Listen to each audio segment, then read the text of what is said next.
Something that will cost from me to a distributor, say 100 shillings. By the time it reaches the farmer, under ordinary situation, supposed to cost a farmer around 120 shillings. But now with the imposition of VAT, it comes to around 190 shillings. You can imagine a big gap, an increase of about 50% over and above what he has been buying at.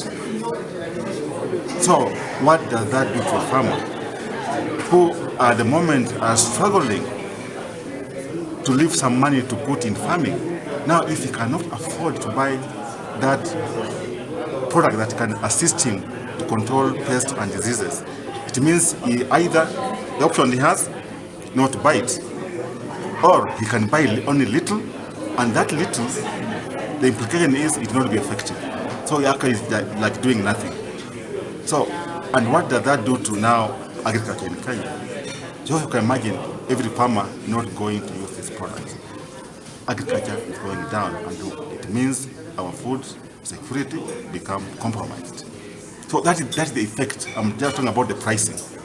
Yeah, and with this harsh economic environment and agriculture supporting 35% of GDP, we need to nurture it. Today, the industry has unanimously agreed to start charging VAT to the farmers following the new Tax Amendment Act. But what I would like to make the public aware is that it's not the 16% that will go to the farmer, it's more than the 16%. We're looking at around 50%. The law is in passed but assented to by the president. As good citizens, we must comply with the law. Really, we have to comply. But we are calling upon the government to really listen to us and really have this law reversed.